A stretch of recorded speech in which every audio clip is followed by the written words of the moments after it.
Private Paris by James Patterson and Mark Sullivan. Prologue. Tagger.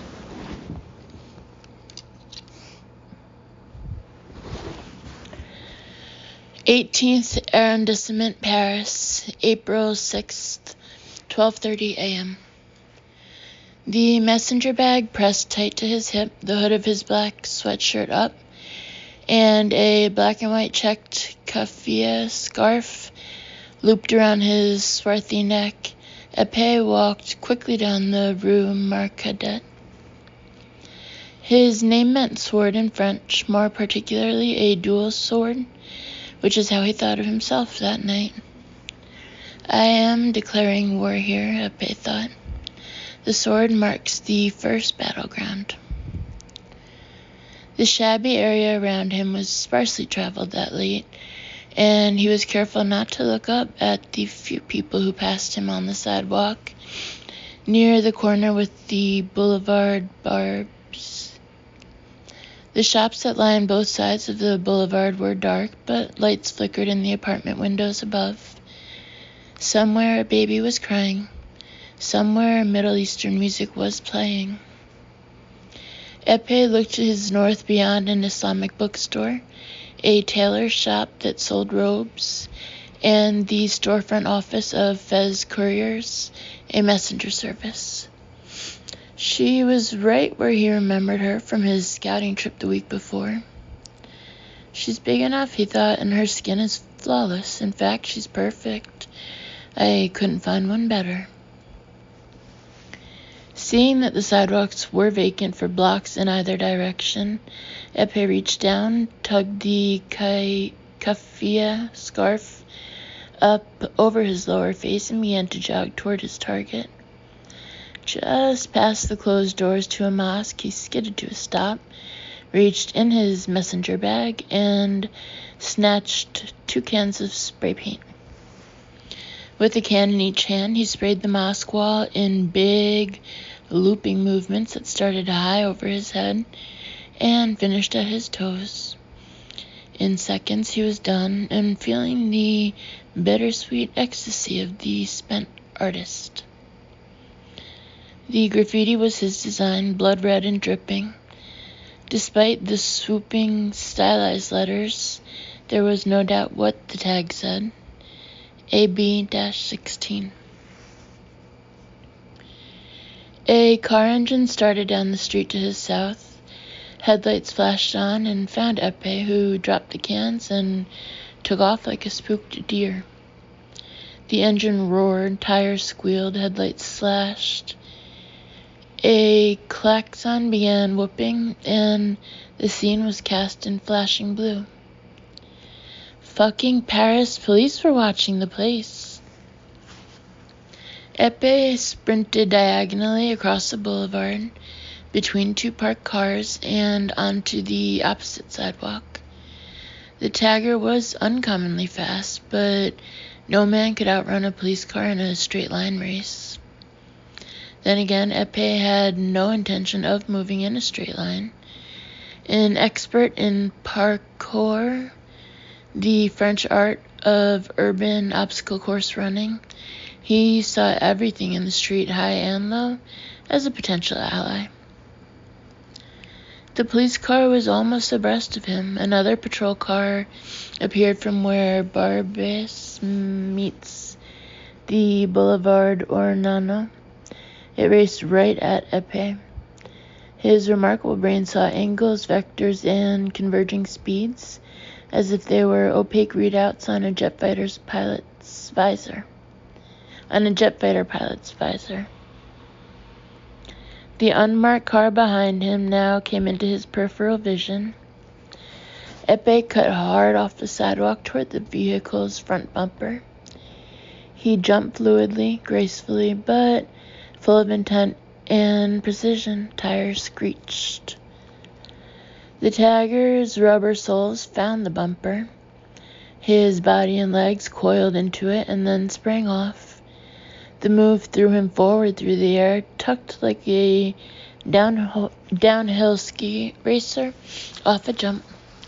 Epé landed chest forward, his legs churning in perfect cadence with the momentum he'd created, not in retreat at all. He charged the oncoming car, played chicken with it as his mind spun. Would they run a guy down for tagging? He didn't think so, but stranger things had happened. Stranger things did happen. Instead of braking, the cop accelerated. Epé could hear the other car coming fast as well, as if they meant to hit him front and back, cut him in half. Epé leaped into the air like a triple jumper. His left foot tapped the hood of the oncoming police car. His right foot caressed its flashing blue lights, and both feet absorbed the landing a split second before the two police cars crashed head-on and just behind him.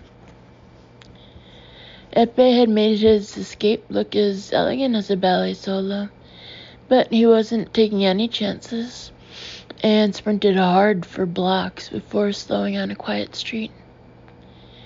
He saw a brand new white BMW parked in the middle of the block, saw that the street was deserted, and took the opportunity to spray paint the hood with the same blood-red graffiti tag, AB 16. 2 down, the sword thought as he moved on. Only 48 to go. Part 1, April in Paris. Chapter 1, First Arrondissement, April 6, 3:30 p.m. The secret to understanding Parisians, Jack, is to see that they are almost the exact opposite of people in Los Angeles, said the big bear of a man sitting across from me. In LA, children are raised to be optimistic, full of life, friendly. People who grow up in Paris, however, are taught the value of melancholy and an unwavering belief in the superiority of suffering. It's why they have a reputation for being rude. It's to make you as uncomfortable as they are, and they honestly believe they are doing you a favor.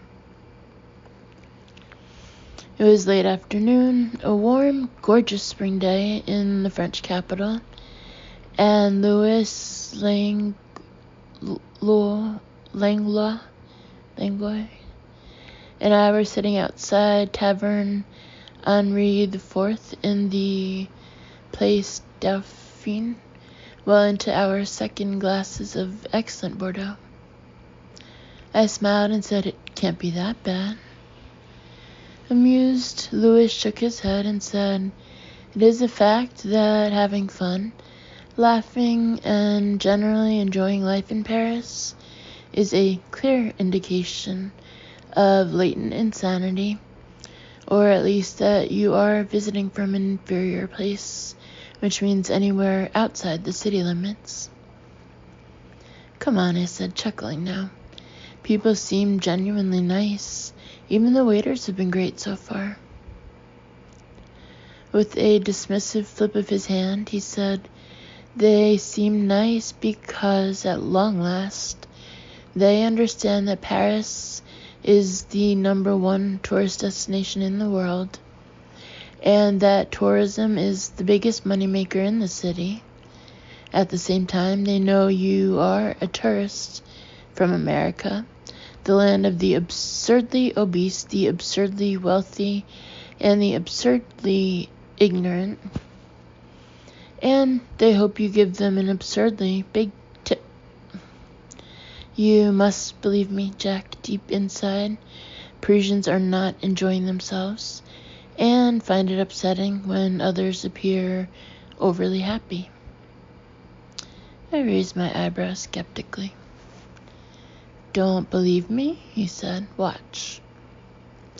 Louis threw back his head and began roaring with laughter. The laugh seemed to seize control of him and shook down through his entire body, as if he were scratching his back with it. To my surprise and amusement, the patrons around us, and even the waitress who just delivered our wine, were now glancing sidelong at him. That only encouraged Louis, who started howling and slapping his thighs so hard, tears streamed down his face. I couldn't help it and started laughing too. The people around us were gaping openly, or sniffing at us now, as if we were refugees from a funny farm.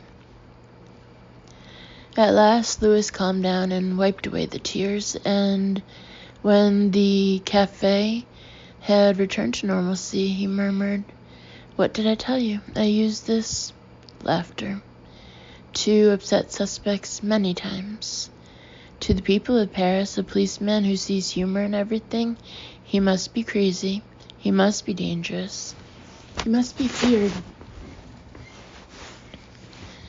I held up my hands in surrender. "Your city, Louis." "My adopted city," he said, holding up a finger. "I do not think this way, but I understand it well." 30 years ago, Louis left his home in Nice, in the south of France, and joined the French National Police. His extraordinary emotional intelligence, his understanding of the French people, and his unorthodox investigative instincts had propelled him swiftly into a job in Paris with La Crime, an elite investigative force similar to the major case units of the New York and LA police departments. For 29 years, Louis served with distinction at La Crime. The day before his retirement, I offered him a job at 3 times his old pay. He now ran the Paris office of Private, a global security and investigative agency I founded and own. You'll hear people refer to Private as the Pinkertons of the 21st century. I don't know if we warrant that high praise, but it's flattering, and the reputation has helped us grow by leaps and bounds over the last few years, especially overseas, which causes me to travel more than I'd like. I had been visiting the Berlin office for a few days and arrived in Paris the evening before. After a series of meetings with the local staff during the day, Louis suggested we go out for a few drinks and then a fine meal. That brilliant idea had brought us to one of his favorite cafes and led him to begin to explain to me the intricate mysteries of Paris, its citizens, and their way of thinking. Before Louis could move on to another subject, his cell phone rang. He frowned and said, "I asked them not to call me unless it was important." "No worries," I said, and took another sip of wine.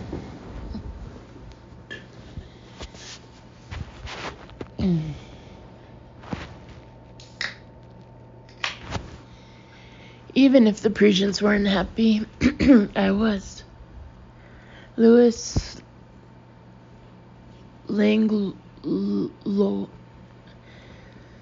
was a funny guy, and Paris was still one of the most beautiful cities on earth, filled with interesting and sometimes shocking people, art, and food. In an hour or two, I'd no doubt be eating an incredible meal, and probably laughing a whole lot more.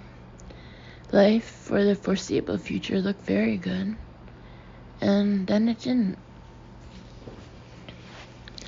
Louis listened to his phone, nodded, and said, "Of course I remember you, Mr. Wilkerson. How can Private Paris be of help?" Wilkerson?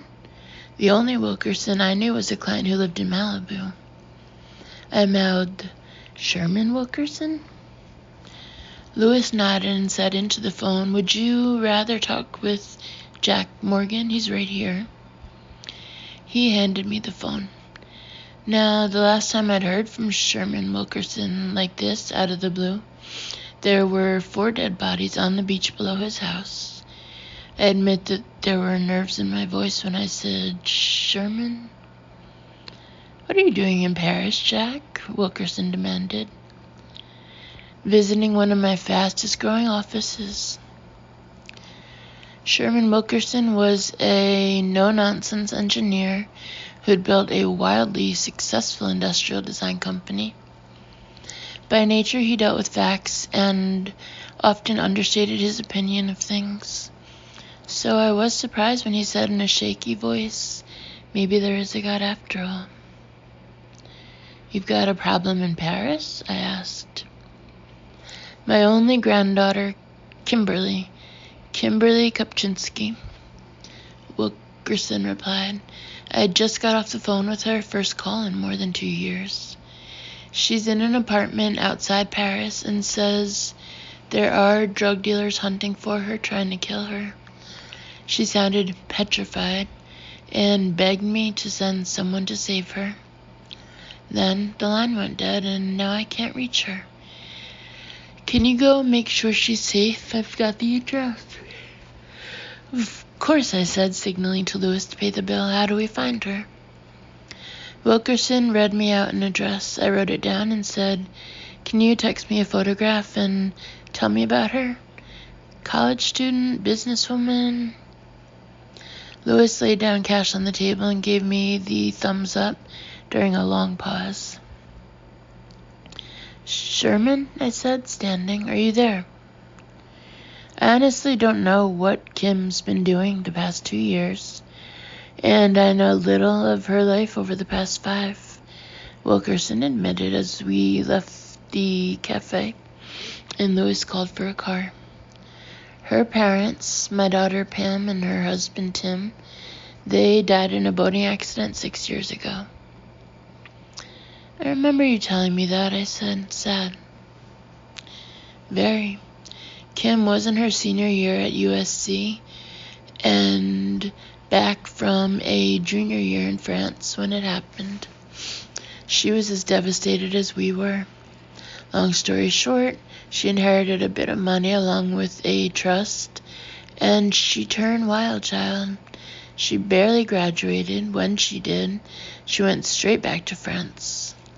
For a time, I know she was working for the Cannes Film Festival organizers. We tried to stay in touch, but we heard from her less and less. Before today, there was a Christmas card from Monaco, and before that, a condolence card when my wife died."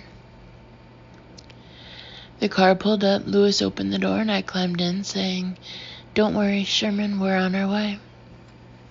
"Thank you, Jack. You'll call when you have her?" "I will." "Protect her, Jack, I beg you," Wilkerson said. "She's my only grandchild. My only living relative, really."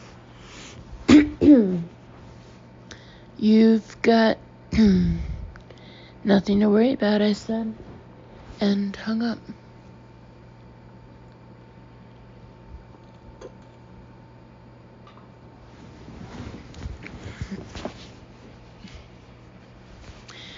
After filling Lewis in on the conversation, I pushed the address I had written on a napkin over to him. "Know it?" Lewis put his reading glasses on and studied it, and his nostrils flared as if he'd scented something foul. Then he looked up at me and with a definite edge in his voice said, "Look up trouble and danger in a French dictionary and you get a picture of this place." Chapter 2, Pantin, Pantin, northeastern suburbs of Paris, 3:45 p.m. How can I make you burn? How do I make you come alive like a creature from hell's fire? In what used to be a linen factory along the Canal de l'Ourcq. These questions consumed the woman standing on scaffolding, absently stroking her braid of mahogany hair and studying the giant skeleton. She was in her mid-30s with dusky skin and haunting pewter eyes, and she wore clothes that were completely at odds with her exotic beauty. Black steel-toe work boots, double-faced and riveted canvas pants, and a flame-resistant cape and apron over a heavy denim shirt. She turned from the skeleton, still unsure how it was all going to work, and looked for answers among the various materials she'd bought or salvaged and transported to the building. In the last month, she'd amassed 2 tons of number 9 rebar in 20-foot lengths. She had sections of battered steel conduit torn from culverts during a big highway job out toward REIMS.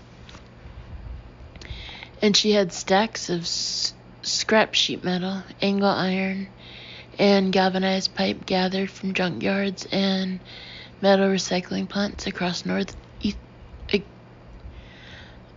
northern France. The massive steel posts came from an old engine repair shop in Orleans. They were already standing, 4 of them anchor-bolted into the cement floor. I-beams had been hoisted and pinned in place as well, forming an open-sided rectangular box, 45 feet long, 25 feet wide, and 30 feet high. From a structural point of view, the heavy work was over. The superstructure of the skeleton was standing, and already she could see the vague dimensions of what was to come forming in her head. Haja, a man's voice called. Haja startled and looked around to see a rugged man in his late 30s emerge from a door in the corner. Thick neck, brown skin, short black hair. He carried a gym bag and was dressed in a sweatsuit. Cleats hung around his neck. "Up here, Emile," she called. Emile Sauvage spotted her and said, "Shouldn't you be getting ready for your date?" "Henri won't be ready until 9, she said. "I've plenty of time."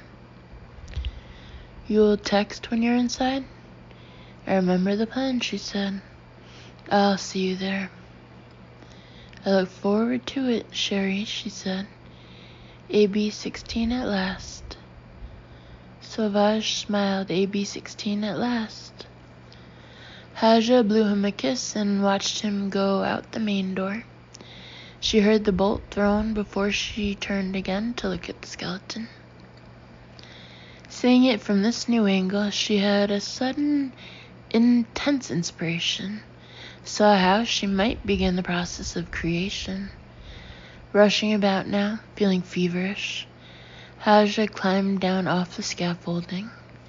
She grabbed a pair of heavy bolt cutters and snipped off several lengths of rebar.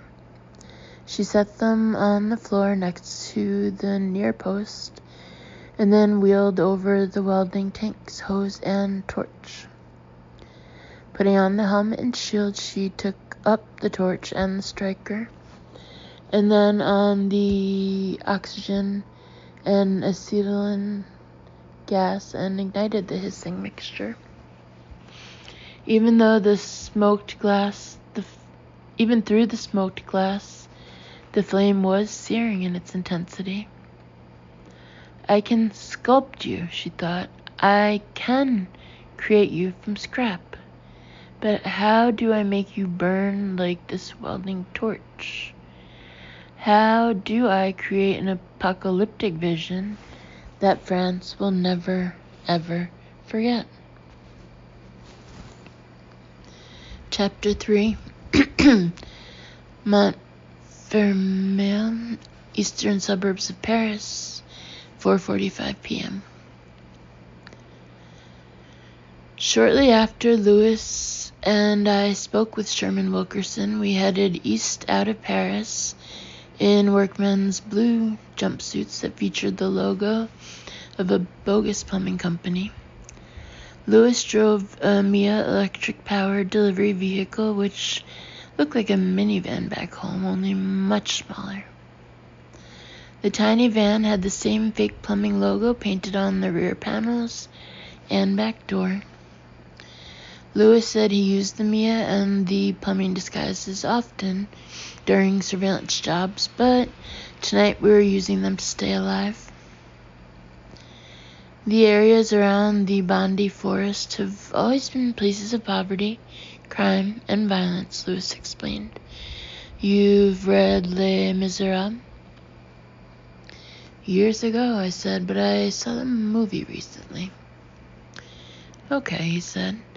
That scene where Jean Valjean meets Cosette getting water? The inn where the Thénardiers rob their customers? All in Montfermeil. It looks different today, of course, but the dark spirit of the place continues. It is like your Bronx was in the 1970s or South Central LA in the 90s. High unemployment, high crime rate, and lots of gangs, drug dealers, and violence. Add an angry Muslim and young immigrant population, and it's unimaginable to me why Mademoiselle Kopczynski would take refuge in Le Bosquet, one of the worst housing projects in France. I shrugged. We'll find out, I guess. You're sure about the plumber's cure being the right way to go? Bien, sir. Everybody needs the plumber at some time in some emergency, no? Plumbers can come and go at all hours, and no one thinks anything of it, other than some poor bastard has a backed-up toilet. And plumbers tend not to get hassled, even in places like Le Bosquet. Why is that? Because everyone needs a plumber. Someone shakes the plumber down, and soon no plumbers will come. And no one wants that. Not even there. This wouldn't fly in the States, I said, gesturing at the full jumpsuit. People would know we weren't plumbers. Lewis seemed taken aback by that. How would they know? No American plumber would wear a coverall like this. If they did, they couldn't show their ass crack, and that's a requirement in the States. Lewis glanced and then laughed. This is true? No. My cell phone buzzed, alerting me to a text. It was from Sherman Wilkerson and included a photograph of a pretty young woman with sad eyes sitting at a bar.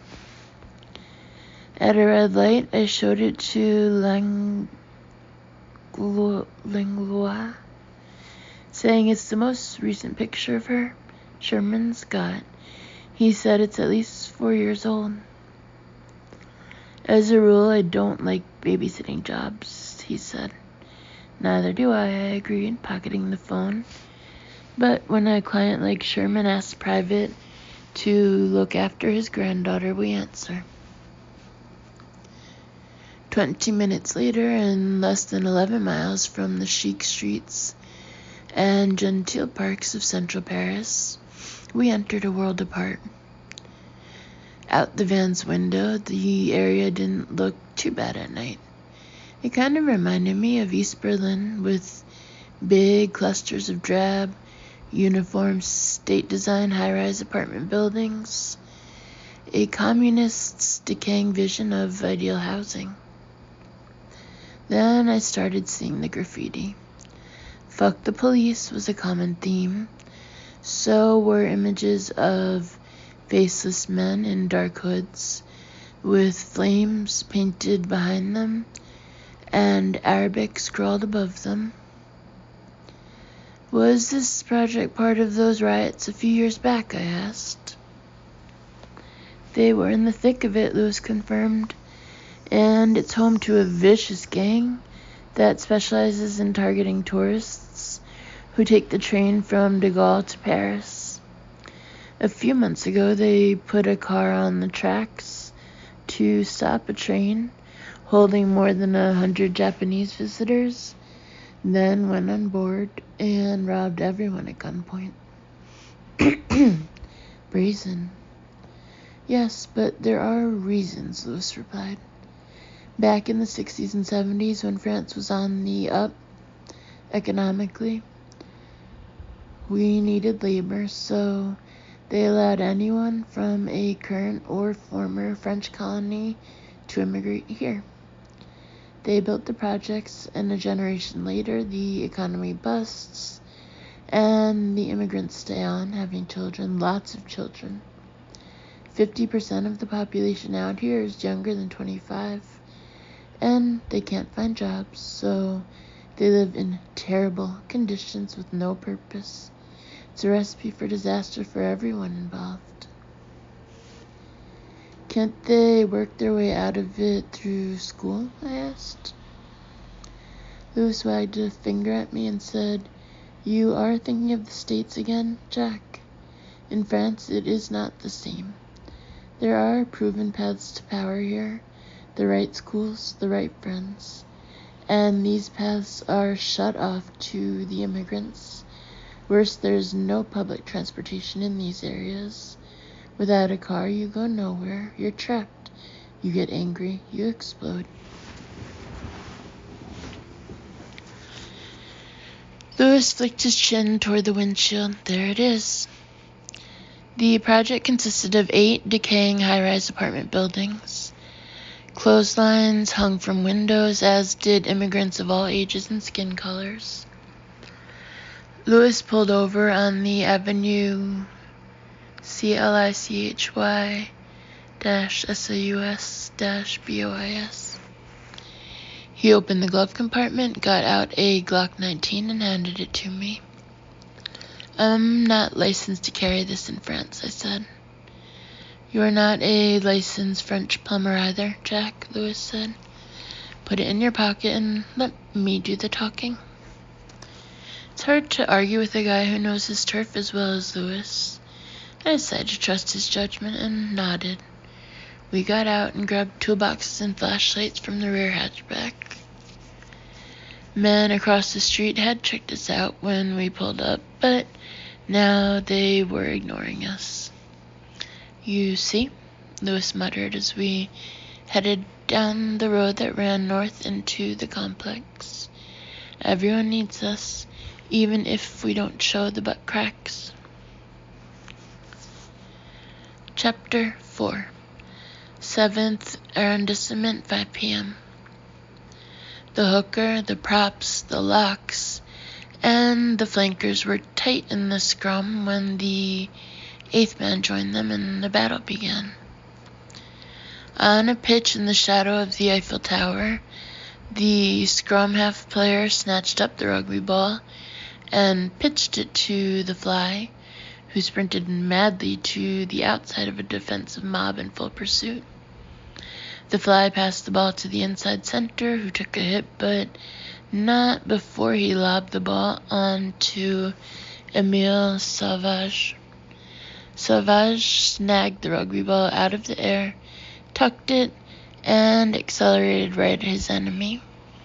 He smashed the heel of his palm into the face of the first defender and broke into the open field. Out of the defensive pack, a big coal-black guy appeared, moving laterally with tremendous speed and agility. Despite his bulk, he seemed sure to flatten Sauvage.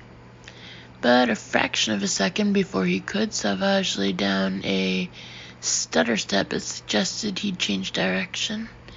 The feint worked. His pursuer planted a foot so hard to cut the other way that he tripped and sprawled, while Sauvage loped on toward the in-goal area. A whistle blew. Sauvage slowed to a stop well shy of the try line and went back to help the big guy to his feet. "You didn't roll that ankle, did you, Mfoun?" Mfoun smiled, shook his head, and said in the clipped French of West Africa, "Nice move, though." "Keep them guessing, embrace the chaos," he said. "It's the only way to survive and win a battle, any battle." Best tactic, Best tactic, Mfun agreed. The other players were drinking water and gathering their gear. Practice was over. Savage said, I think we have time for a few rounds before the lecture, don't you? If we're quick about it. They grabbed their bags and water bottles and hurried off the field, crossing an equestrian track and parking area to get to a 3-story tan-colored building. They passed through double doors, went to a locker room, stored their cleats and practice jerseys, and retrieved their pistol cases. After signing into the 50-meter range in the basement, they received 9mm ammunition, ear protection, and shooting glasses. They set human assailant silhouette targets at 35 meters, loaded their Mac 50 pistols, and fired in 5 quick 2-round bursts until their weapons were empty. When they called back the targets, they saw that 4 of Mfun's shots were to the forehead, and 6 clustered over the heart. All 10 of Savage's bullets, however, had patterned tight between the eyes. They cased their pistols, turned in their protective gear, and returned to the locker room. Drying off after a shower and shaved, Savage moved to his locker, already forcing his complex mind to compartmentalize. The uniform helped, as it always did. In short order, he was dressed in French Army-issued khaki shirt and trousers, a black tie, and a green commando sweater with epaulettes. Polished black shoes and a green garrison cap completed the transformation. He shut his locker door, and Mfun was dressed and ready as well. Mfun gave him a crisp salute and said, Major Savage. Captain Mfun, Savage replied. I don't know why these guest lectures always occur at night, Mfun complained softly, and tonight of all nights. At ease, Captain, Savage said. We've got a few hours before AB-16 is launched. The French army officers left the locker room and walked outside across a cobblestone courtyard. Other men and women in uniform were already hurrying into a 2-story buff-colored building through light blue doors in need of paint. Next to the door, a brass plaque read École de Guerre, War School. Chapter 5, 5:15 p.m. Lewis was right about Plummer being the perfect disguise. We passed 4 or 5 small groups of menacing-looking types, and as soon as they'd had a hard stare at our Plummer's logo, they relaxed and looked away. The last group was out in front of the entrance to the address we'd been given, a building at the rear of the apartments. I remembered enough from high school French class to understand when one of the guys asked where we were going. Lewis never broke stride, just went past him saying something I couldn't follow. It seemed to do the trick, however, because no one trailed us into the lobby, which featured poor lighting, a wall of mailboxes, many broken, and a cement floor that was cracked and offset in several places. What did you tell those guys? I asked. I said that the toilet in 412 was backed up and there's shit all over the place. It shuts down their curiosity every time. We didn't have to use a buzzer because there was no buzzer or security of any kind. A young Muslim woman in black robes and headscarf came down the stairs and glanced at us with enormous brown eyes that showed suspicion until they focused on the logos on our jumpsuits. She nodded and went on. 2 Asian teenagers came bouncing down the stairs as we climbed, and never gave us a second glance, nor did the African woman carrying a load of laundry. "I've got to remember this," I muttered to Lewis as I followed him toward a cement staircase. "Plumbing is a beautiful thing," he replied. When we reached the 4th floor of the tenement, we opened the door into an empty hallway with a rug frayed down to the floorboards. The smells of the place hit me all at once. Lamb cooking in garlic and onions, cigarette smoke, marijuana smoke, and the odor of too many people living in tight quarters. The apartment walls and doors could not have been very thick or insulated, because the general din filled the passage. Babies crying, pots banging, men shouting, women shouting back, televisions and music blaring in Arabic and other languages I couldn't identify. It all felt depressing, suffocating even, and I had been in the building less than 3 minutes. Lewis said there were people who'd lived there their entire lives, and I began to understand some of the pressures that contributed to the riots. But why had Wilkerson's granddaughter come here of all places? Lewis knocked on the door to 412. Several moments later, a woman's voice asked who we were, and Lewis replied that we were from private and had been sent by Kim's grandfather. A minute passed before a deadbolt was thrown. The door opened on a chain, and a wary woman who looked Polynesian and was wearing a blue skirt and floral blouse looked out at us and asked to see our identification. We showed it to her, and she shut the door. Nothing happened for several minutes, and Lewis was about to knock again when we heard the chain slide and the door opened. Lewis stepped inside a dimly lit, narrow hallway, and I followed. The door shut behind us, and I turned to find myself face to face with Kimberly Kupczynski, in her late 20s now, wearing jeans, a black blouse, and a rectangular silver thing on a chain around her neck.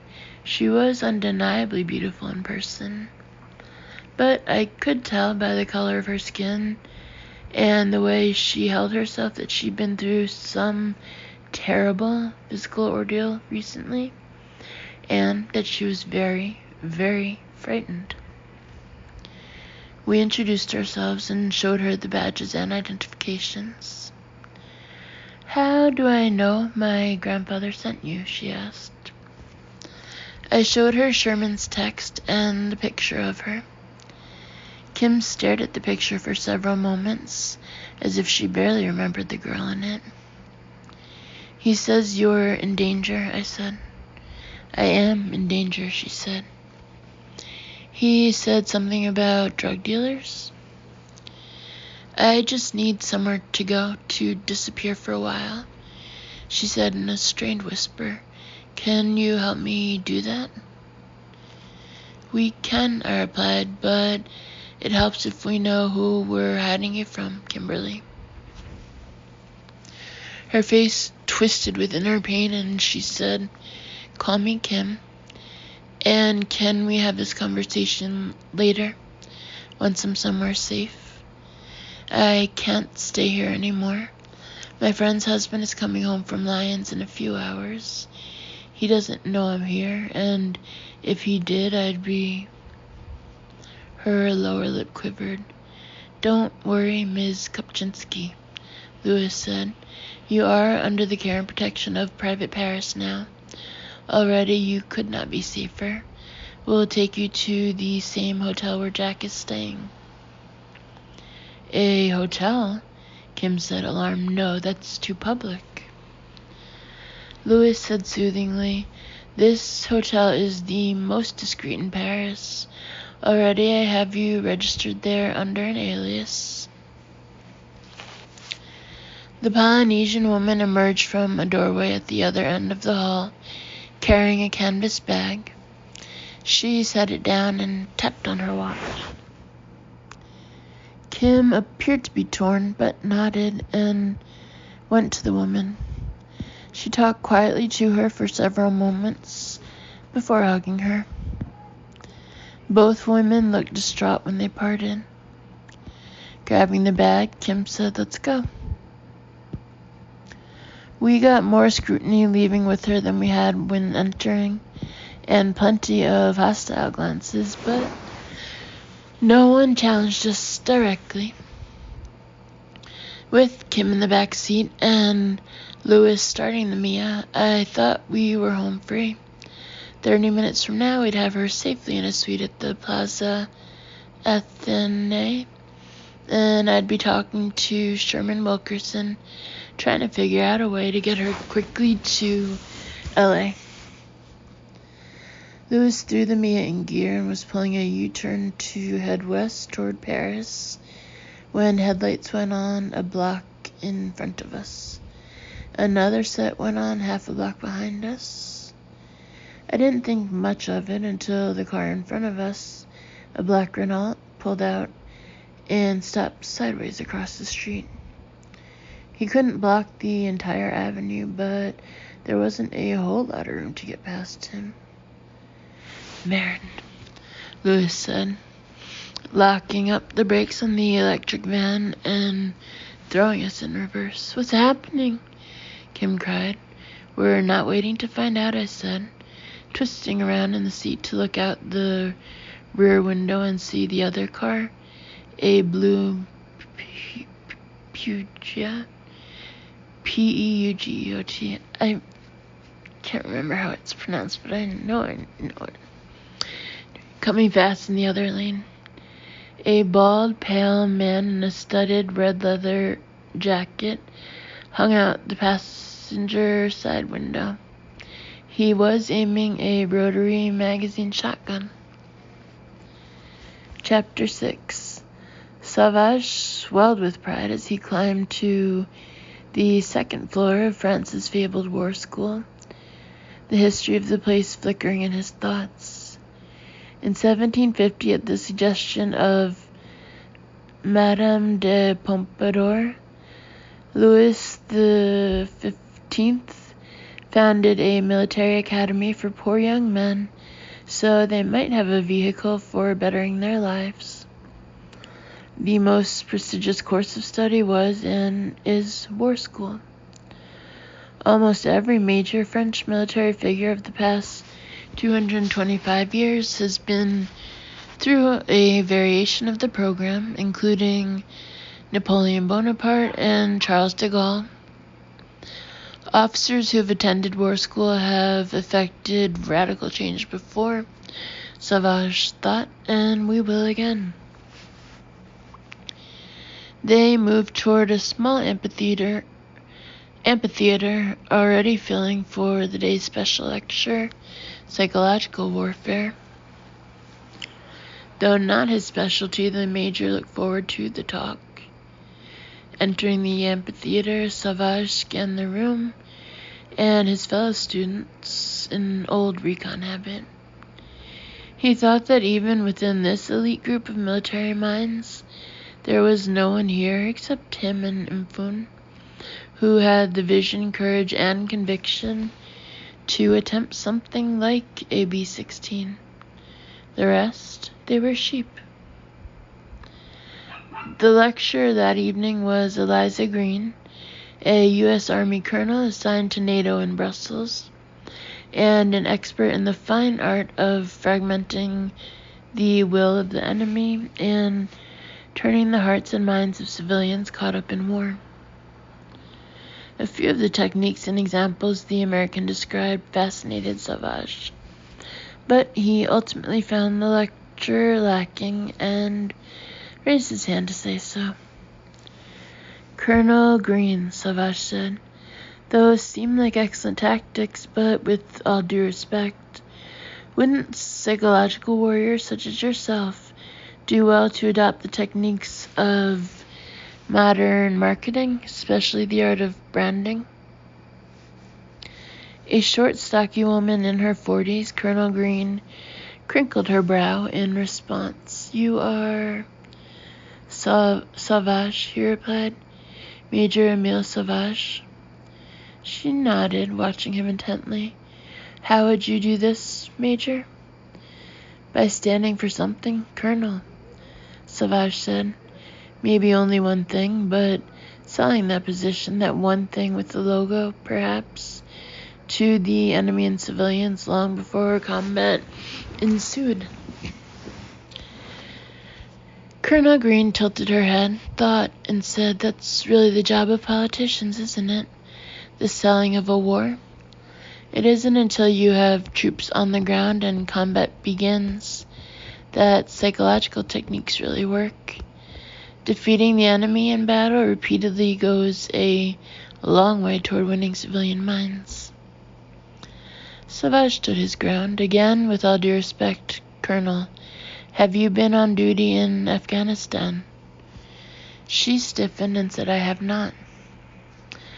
"I spent 4 years in Afghanistan with NATO," Sauvage replied, "and I can tell you for a fact that the U.S. message there, the branding, if you will, was mixed, garbled, and the old country will just revert to its ingrained ways the second you leave."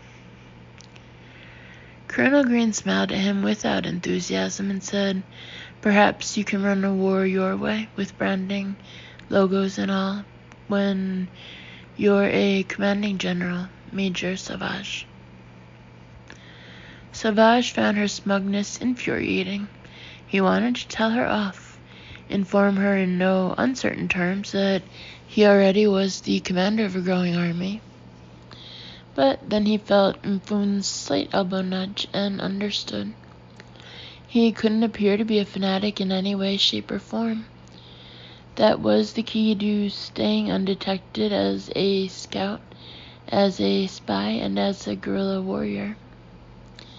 "I look forward to it," the major said, sounding reasonable. But as the colonel returned to her lecture, Sauvage was thinking that someday, after it was all over, he'd track down smug Colonel Green and spray paint AB-16 all over her know-nothing face. Chapter 7. The shotgun roared.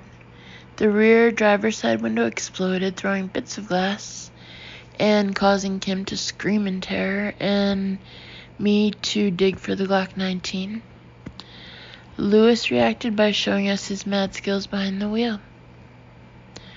At another time and another place, the head of Private Paris might have driven for a bank robbery crew or as a stuntman in the movies, because that shotgun blast caused him to unleash a series of maneuvers over the course of the next 15 minutes that left me speechless and shaking.